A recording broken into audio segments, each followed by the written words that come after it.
Hey Carlos, aujourd'hui, toute une émission. Mais hein! Hey, on parle de peintre italien à Donnacona. Aïe aïe! Moi, là, je vais vous parler d'un pont très spécial entre Saint-Léonard et Rivière-Pierre. Ah ouais? De plus, on va aller vous montrer un édifice enseveli à Saint-Raymond. Moi, je t'apporte en plein hiver, là, dans un concours de souffleuse. Ah oui! Et en plus de ça, après ça, hey, il y a une pluie diluvienne qui est tombée dans les années... Hey! Ça fait longtemps, là, à Grondine. On parle de ça. Ben oui! On y va? Suivez-nous! Parti! Alors aujourd'hui, Carlos, tu nous emmènes dans le coin de Donnacona pour nous parler de peinture. Oui, oui, dans l'église Saint-Jean-Baptiste des Écureuils, il y a des peintres italiens qui sont venus peindre une grande fresque. Regarde ça. Des Italiens? Oui, oui, oui, regarde. OK. Je suis donc au relais de la Pointe aux Écureuils, l'ancienne église des Écureuils. Et puis, écoute ça, c'est l'histoire des peintres italiens. Je me suis renseigné, puis ça a été toute une histoire, les peintres italiens. Écoutez, c'est que à l'époque, ici, il y avait construit l'église en 1927, et puis il n'y avait pas ces peintures-là. Non, il n'y avait pas rien de ça. Alors, ils ont décidé, à un moment donné, avec le clergé, de demander pour savoir comment faire pour avoir des belles peintures comme ça d'Italiens. Alors, ils ont téléphoné à Rome et puis tout s'est arrangé. Et 5 peintres italiens devaient venir peindre ici même la grande fresque dans l'église Saint-Jean-Baptiste de les Écureuils. Mais ça coûtait des sous. Alors, ils ont décidé de faire des soupers bénéfices pour pouvoir financer ça. Alors, premier samedi, tout le monde est là, tout le village vient fêter, ça mange, ça a payé 30 $ pour le souper, il y en avait pour tout le monde. Et après la soirée, ils ont fait le décompte et ils se sont dit qu'il fallait qu'ils fassent presque une quinzaine de soupers pour financer tout ça. Alors, ils ont recommencé le samedi d'après, l'autre samedi, c'était la joie, c'était super. Et bien, à un moment donné, par contre, la population grossissait un peu parce que c'était quand même des bons repas. Maintenant, une fois que les 15 soupers ont été faits, eh bien, ils ont téléphoné à Rome en disant qu'ils avaient donc accumulé l'argent nécessaire pour faire venir les peintres. Mais il y avait un problème d'argent pour le transport des matériaux pour peindre ici même dans l'église. Alors, ils ont décidé d'en faire un grand festin cette fois-ci. Ils ont invité pas mal de villages aux alentours et ils ont fait 3 services. 3 services, c'était plein dans la salle paroissiale ici même au sous-sol. Et là, les Italiens sont arrivés.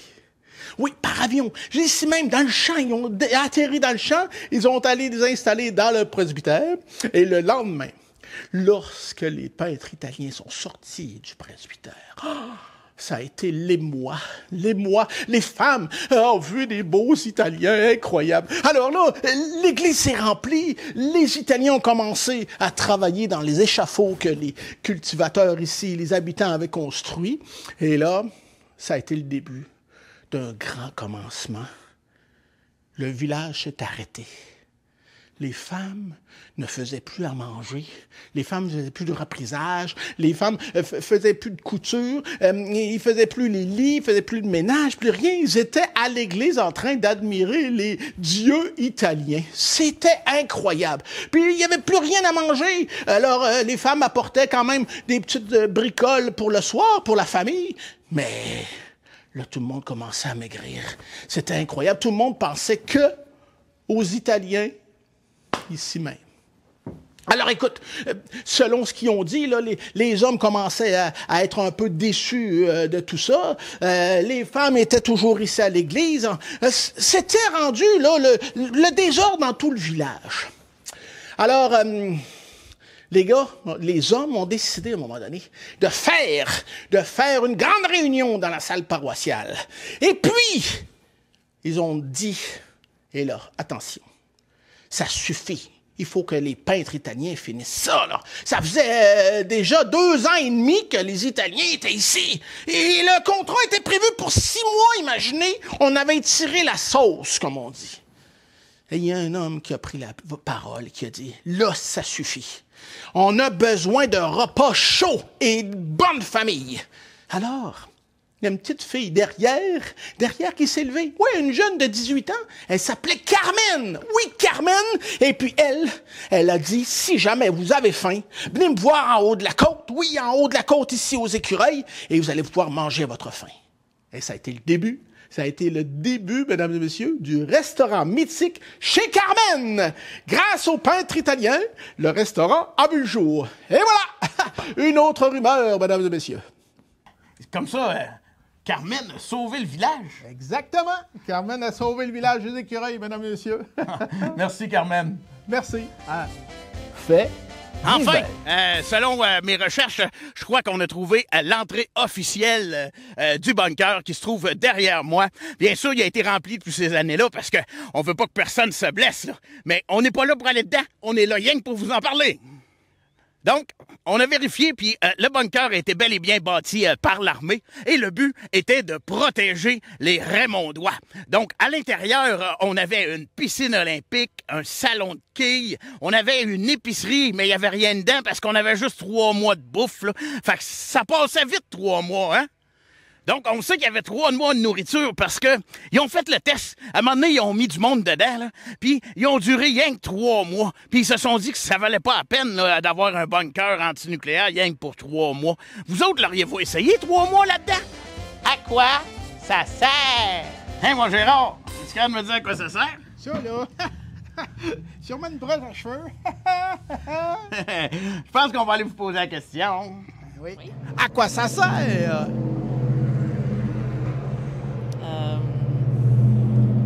Ben, c'est une brosse. C'est marqué shampoing, fait que, mais c'est pas pour faire un shampoing pour nous autres, pour shampouiner les voitures. Oh, voiture, autre chose peut-être? C'est une bonne piste. Ben, je sais pas, les planchers, voitures. Les planchers, bravo! Excellent. Oui, c'est ça. Je vous présente ça dans le segment « À quoi ça sert? » J'aimerais savoir si vous avez une idée, c'est quoi? Il en manque juste 2 parce que c'est des brosses laver le plancher. Wow! Ça va, c'est une machine Oui? pour laver les planchers. Ou les cirer, comme tu veux. OK. Ben, félicitations, M. Mario. Pas de trouble. Merci beaucoup. Ça fait plaisir. Bonjour, Géraldine. Allô? Bon, ben, bien content de vous recevoir aujourd'hui. En fait, je vous présente cet item-là, puis j'aimerais que vous preniez le temps de le regarder pour deviner c'est quoi. OK. Quoi? Ça chatouille. Oui, mais Oui, là... un peu. OK. Mais c'est une brosse à cheveux? OK, ben, oui, peut-être. OK. En tout cas, c'est ma réponse. OK, ben, merci, Géraldine. Bonne journée. Au revoir. Au revoir. Mario. Enchanté, Mario. Moi, c'est Carlos. Salut Carlos, ça va bien? Super, et toi? Ah, moi, ben, en pleine forme. Merveilleux. Donc, aujourd'hui, une grosse question. On se demande à quoi ça sert? Oh boy. Je me demande si ça servait pas. Ça allait, 2 petites pines là, des chocs électriques peut-être, mettre là-dessus, puis brosser quelque chose. Avec de l'électricité? Peut-être. OK. On va devoir aller en studio vérifier à quoi ça sert. Et voilà. Merci, Mario. Merci, merci à toi. C'est le moment de la vérité. Vous savez, pour vous, on vous en trouve de la vérité. Il y en a plusieurs qui ont répondu dans la rue à quoi ça sert. C'est ton tour, Gérard. Et oui, on a eu beaucoup de réponses particulières, alors qu'on vient de voir. Mais c'est une brosse à polir les planchers. Alors, c'est une machine qui existait à l'époque. On mettait 3 brosses, donc il y avait une tête, comme un genre de grand rasoir là, électrique, comprends-tu? Oui. Alors, et ça frottait donc le plancher. On pouvait polir le plancher. Donc, c'est une brosse à polir. Mais juste de même, là, si je connais quelqu'un qui n'est pas trop poli, ça marche-tu aussi? Ou, Essaye-le, puis donne-nous des nouvelles. Merci, Gérard. Parfait. Bon, et Carlos, encore une fois, là, je regarde sur tes notes là, que tu m'as laissées. Oui. Tu as découvert quelque chose de particulier sur la route de Rivière-à-Pierre entre Saint-Léonard et Rivière-à-Pierre. Exactement. C'est ça que j'ai découvert. Mais encore. En fait, c'est un de mes contacts qui m'a donné ça, puis ça m'a donné la piste pour découvrir l'histoire que je vais vous présenter aujourd'hui. Ça, c'est la preuve. Ouais, hey, j'ai hâte de voir ça, voilà. Bonjour à tous et à toutes à la maison. Vous êtes avec Carlos, votre investigateur. Aujourd'hui, je me suis déplacé sur la route entre Saint-Léonard et Rivière-à-Pierre pour vous parler d'une légende qui a vécu ici, sous mes pieds. Eh bien oui, ici, à l'époque, au début, quand on a eu le débarquement des Irlandais, est arrivé avec eux un farfadet. Bien sûr, la légende raconte que le farfadet est arrivé ici et il a commencé à creuser ce magnifique pont de pierre. Car le farfadet, tout ce qu'il aimait, lui, dans la vie, était de manger de la roche, des petits cailloux. Alors pour lui, il était très heureux. Mais à un moment donné, il est arrivé à un moment où il n'y avait que des roches vraiment, vraiment très, très dures. Il trouvait ça difficile à digérer. Alors, il s'est mis à faire un péage au niveau du pont. Pour pouvoir traverser le pont et se diriger vers Rivière-à-Pierre, il fallait lancer un caillou. Et si on ne payait pas avec un caillou, eh bien, on avait droit à un mauvais sort. Écoutez-moi bien. Un jour, un gars de la grande ville est arrivé ici puis il a dit « Ça n'existe pas, les farfadets, ça n'existe pas! » Donc, lui, il décide qu'il traverse le pont de pierre sans payer sa dîme. Eh bien, croyez-moi pas, il traverse l'autre côté et quelques secondes après, pouf! Un troisième pied en plein milieu du front. Aïe aïe! Que faire avec ça? Un pied que tu peux même pas marcher dessus. Ça va pas trop bien, hein? Donc, il finit son voyage, il arrive à Rivière-à-Pierre, il raconte ça aux villageois. Les villageois, il dit, ouais, quand on passe sur le pont, nous autres, on prend pas de chance, on paye notre dîme, parce qu'un petit caillou, c'est pas cher à payer. Tu lances un petit caillou, tu t'as paix. Là, il y en a un qui dit, moi, il dit, c'est tough, je ferai pas ça, je vais aller l'essayer, moi, le pont de pierre. Fait que le monsieur, il s'en vient, il arrive ici, traverse le pont de pierre. Il dit, il se passe rien. Fait qu'il s'en va, il fait 3 pas, puis à un moment donné, il entend une petite voix en dessous du pont qui dit « Sapin ». Il se met à chanter une toune de Noël, puis il est plus capable d'arrêter. C'était ça le mauvais sort. Il était pris avec une chanson de Noël dans sa tête. À toutes les fois que quelqu'un disait « Sapin », fallait qu'elle chante sans arrêt. Ça devait pas être drôle. Fait qu'il s'en va raconter ça à toute la gang de villageois, puis là, la mairesse de Rivière-à-Pierre a dit « Là, c'est assez, on va régler ça aujourd'hui. » Fait que la mairesse, elle revient ici, elle vient sur le pont, commence à parler avec le farfadet, puis là, elle essaye de négocier avec, puis il veut rien savoir. Lui, si tu payes pas, c'est un mauvais sort. Fait que là, elle part fâchée, puis elle oublie de payer sa roche. Fait qu'elle, elle s'en va au village, puis elle le sait pas, là. Mais elle aussi, elle en a un mauvais sort. Elle arrive au village, puis là, les villageois, ils se rendent compte que la robe de la mairesse, elle se promène vide. Là. Elle est vide, la robe, elle est vide. La mairesse était devenue invisible. Mais elle n'était pas invisible tout le temps. Elle était invisible une journée sur 2. Juste assez pour être tannant. Rien qu'assez. Fait que là, la mairesse a dit... On fait une réunion à l'hôtel de ville, il faut régler ça. Donc, la rumeur raconte qu'il aurait fait un nouveau pont dans le but de ne pas repasser sur ce petit pont de pierre. Comme ça, plus personne n'aurait de mauvais sort. Donc, moi, je ne l'ai pas traversé encore, là. Je serais peut-être mieux d'aller me chercher une roche. Attendez, m'en revenez.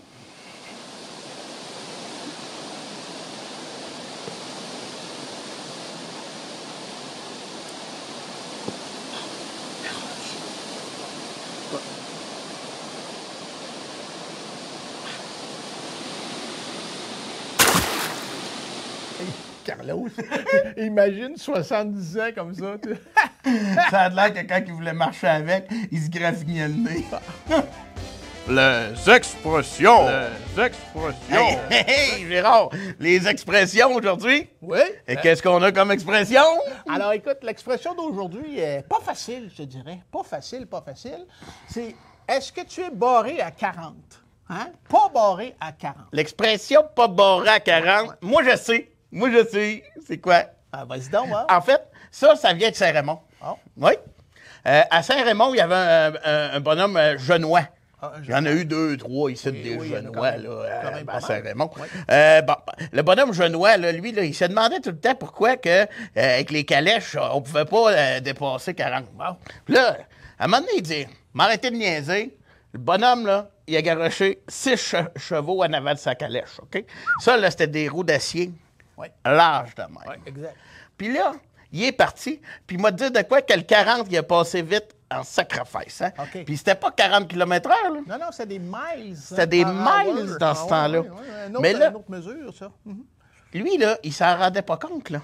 Sauf qu'en roulant aussi vite que ça, il faisait des flamèches en arrière de la carriole. OK, sur la roche, genre. Exact. Le fer, Fait la que là, roche.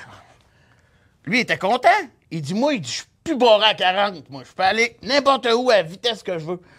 Mais là, Qu'est-ce M. que ça- Genois, à un moment donné, il a mis le feu là, dans le champ, là. Ah, parce que ça a fait des étincelles. Oui, c'était un été sec. Ah. Quand il a fait ses tests, là, il n'y avait pas beaucoup de pluie cet été-là. OK. Fait que, un petit étincelle, le feu était pogné. Bon, là, toi, tu es en train de me dire que pas barré à 40, il ne fallait pas rouler plus vite que 40 en calèche. C'est ça? Exact. Sinon, c'était dangereux pour le feu, surtout d'un été sec. Ah, OK. OK. Hey, écoute ma version, mon homme. Ouais. Tu sais, nous autres, là, quand on dit que t'es pas barré à 40, ça veut dire que c'est un gars qui est très efficace. Tu sais, que toi, Carlos, quand on te demande là, de partir en reportage, là, tu y vas, tu pars, mon gars. Là, Ouais. ça veut dire que t'es pas barré à 40. Tu enfreins tout ce qu'il y a, là, tu tasses tout ça, puis tu y vas. Parce que toi, là, c'est ton métier d'être investigateur. Hein? Oui. Tu y vas, c'est ça. Hey, j'adore ça. Ouais. Fait que c'est ça l'expression pas barré à 40. Mais encore une fois, Ça, c'est pour aller vite, tu veux dire? ouais, c'est pour aller vite. OK. Ben moi, mon char, c'est sûr qu'il va plus vite que 40. Là. Oui, c'est sûr. Mais il n'y a pas de roue d'acier. Ah, c'est ça, oui. Parfait. Mais écoute, Carlos, c'est les publics qui vont décider. Hein? Oui. Puis, oubliez pas, si vous avez d'autres expressions, gênez-vous pas. Puis, si vous pensez qu'on n'a pas raison, ben, gênez-vous pas. Ben, dites-nous-le. OK. À la prochaine. Super. Hey! Bienvenue au segment Questions du public. Qu'est-ce que tu fais avec ça, Gérard? Juste avant. Écoute, chat, es-tu toujours là? Toujours. Oui, Écoute oui, ça. oui.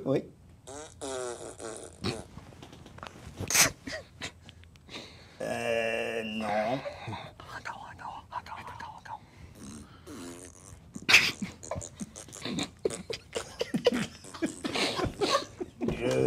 Je vois où vous voulez en venir. C'est pas parce que je m'appelle ChatGPT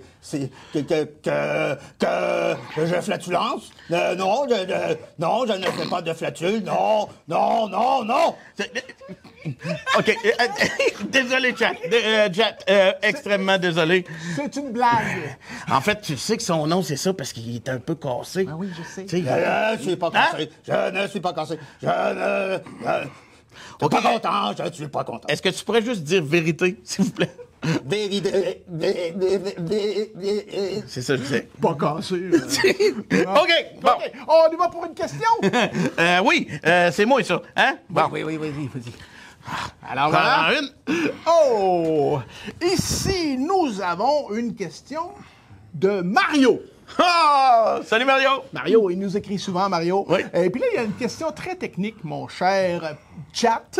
Écoute, il se demande si on a des preuves du boniment de Carlos qui a fait au niveau des livraisons au casse-croûte du roi. Le casse-croûte du roi qui faisait la livraison la plus rapide de l'Est avec ses coups de fouet sur la porte.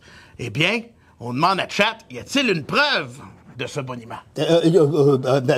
Question simple, encore une fois, oui, toujours. Est-ce que vous êtes d'une simplicité vraiment exemplaire? Alors, oui, effectivement, il existe une preuve qu'il y a eu des coups de fouet. Des coups de fouet sur une porte, et il s'agit de la porte de la maison du Pont-d'Éry. Oh, ça, c'est à Pont-Rouge, ça?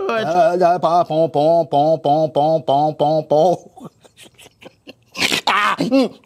Pont-Rouge. Ah, bon.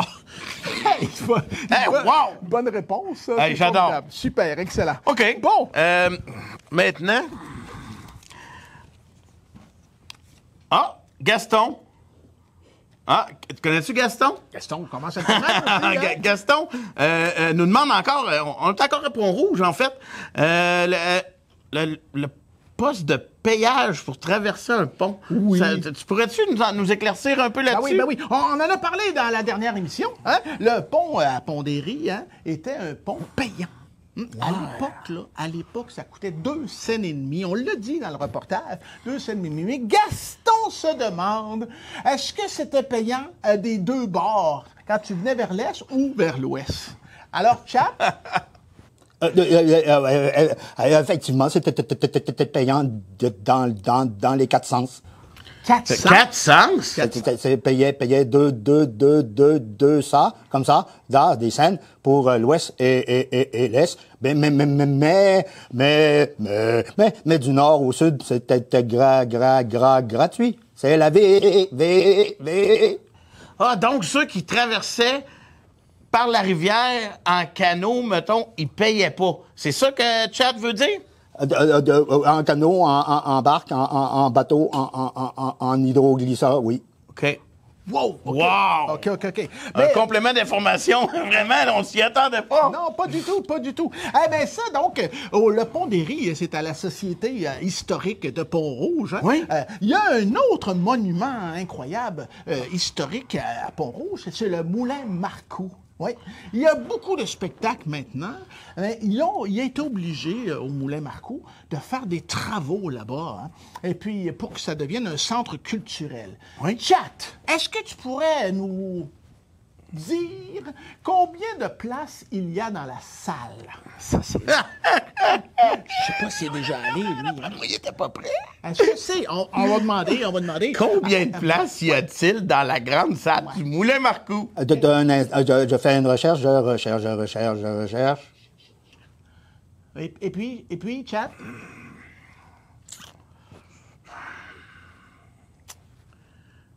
Chat, toujours là? Il y a de la place en masse pour tout le monde. J'adore. Excellent! Bon, A toujours réponse à tout. Alors, OK. une autre question? Oh, oui! Ah! Bonjour Mireille à la maison. Mireille nous demande, c'est une question d'ordre général, mais on va demander à Chat, quelle est la meilleure recette de pâte à pizza? Chat, allez! Vous pourriez demander à Ricardo. Oui, mais là, on voudrait demander à Chat. Oui. Vous pourriez regarder aussi les ingrédients sur le sac de la pâte à pizza. D'accord, on peut bien regarder Oui, effectivement. Et quelle farine doit-on prendre pour faire une pâte à pizza, Chat? De la farine à pizza.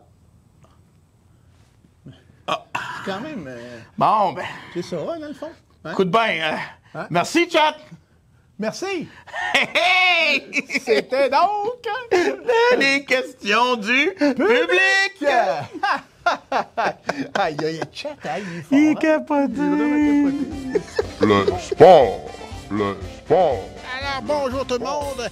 Je me trouve à Sainte-Christine d'Auvergne, mesdames et messieurs. Et puis, je vais vous parler aujourd'hui du concours de souffleuses qui se passe ici depuis plusieurs années. Mais oui, à Sainte-Christine en plein hiver. Ben là, on est en plein été, là. Mais imaginez là, ce champ-là, là, couvert de neige. Et on a des compétiteurs qui viennent avec leurs souffleuses. Mais là, attendez un petit peu, là. Vous savez qu'un petit concours comme ça, il y en a qui transforment les souffleuses. Ben oui, ils travaillent pendant des mois pour préparer leur souffleuse. Ils modifient le moteur. Ils font un mélange dans l'huile, puis tout ça. Puis ils s'en viennent ici pour le grand concours. Et c'est incroyable, mesdames et messieurs. Il se passe vraiment une journée incroyable. Des fois, il fait moins 35, mais on fait quand même le concours. C'est formidable. Pourquoi on fait ça ici? C'est parce qu'une année, il y a eu une bordée de neige incroyable, vraiment très, très haute. Et puis, on ne pouvait pas avoir accès aux beaux sentiers dans la forêt. Alors, ils ont décidé de prendre les souffleuses du village pour pouvoir déblayer ce grand sentier-là. Et là, ça a donné l'idée du concours. À chaque année, on couronne le champion qui garde le trophée chez lui pendant toute l'année et il lui remet en jeu pour l'année suivante. Hey, c'est-tu incroyable, hein? La souffleuse! Yes! C'est bon! La météo. La météo. Allô? Je me trouve dans le secteur de Grondines, mesdames et messieurs. Eh oui! Et puis aujourd'hui, vous allez vous demander qu'est-ce que je fais ici pour parler de météo devant l'hôtel de l'ancienne église de Grondines. Eh bien, écoutez bien ça. Dans les années 1700, il est venu une pluie incroyable, incroyable. C'était, on n'avait jamais vu ça. Et puis, il y avait de l'eau partout. L'eau a même rentré dans l'église. Et là, vous ne me croirez pas, là, mais pendant 3 semaines, les gens sont venus à l'église en canot. Oui, mesdames et messieurs, ils sont venus célébrer la messe ici même dans l'ancienne église en canot. Alors, on donnait la communion et les gens trouvaient que les hosties étaient un peu humides, un peu molles. Mais ça a tout fait le tour comme ça. Alors, après ces intempéries, le fleuve qui débordait de plus en plus ici sur ce territoire, on a décidé de déplacer l'église. Et c'est pour ça qu'aujourd'hui, on peut la retrouver plus au nord, mesdames et messieurs, juste ici, sur le boulevard et la grande route Laumergouin. Allez la visiter, ça vaut la peine. Elle est très belle. D'ailleurs, j'y cours par le sentier de la fabrique.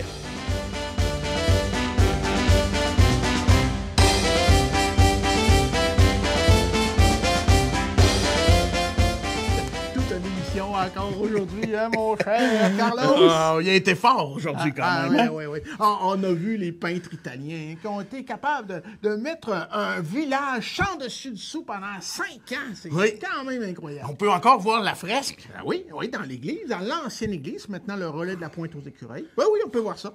C'est quand même assez capoté. Ah oui. On a vu aussi que Saint-Raymond avait une histoire avec l'armée, là. Une histoire tactique. Mais c'est intéressant, mais il ne faut pas trop pousser trop loin. Non, le bunker de Saint-Raymond. Exact. C'est ça qu'on l'appelle. Ensuite de ça, mon ami, toi, ton affaire de farfadet, c'est quand même incroyable. C'est pas une affaire, c'est une histoire véridique. Je vous ai emmené des preuves. C'est ça. Puis, à cet endroit-là, je vous ai installé une petite pancarte aussi. Puis, je vous invite à aller faire un tour. Ceux qui vont y aller, regardez le beau pont de pierre, puis prenez-vous un petit selfie avec la pancarte. Envoyez-nous ça, ces baratins, on va vous saluer. Exact. Bonne idée, ça. Yes! Bonne idée. Et puis, on a vu également qu'il y avait tout un concours à Sainte-Christine d'Auvergne, le concours de souffleuse, mon gars. Hey, ça, là, ça vaut la peine. C'est toujours dans l'hiver, là, fin janvier, février, mars ou avril. En tout cas, regardez bien comme il faut la programmation. Oui, parce que ça prend de la neige. Hein? Oui, s'il n'y a pas de neige, il n'y a pas de concours. Exactement. Est-ce que tu vas participer cette année? Hey, on se fait-tu une équipe pour faire ça? On se trouve une souffleuse, puis on le fait. OK. Il faudrait se trouver un commanditaire si jamais quelqu'un est à l'écoute. Faut nous appeler ou nous écrire sur Arrête ton baratin.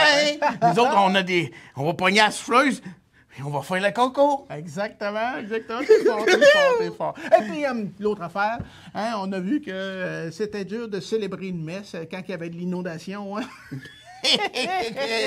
Pas toujours évident, mais dans ce temps-là, la priorité, c'était d'aller à la messe. Exactement. Peu importe comment tu t'y rendais, fallait que tu y ailles. Bon, alors écoutez, on vous invite, revenez-nous, vous... Revenez-nous! Revenez-vous la semaine prochaine, mesdames et messieurs, pour un autre Arrête ton baratin!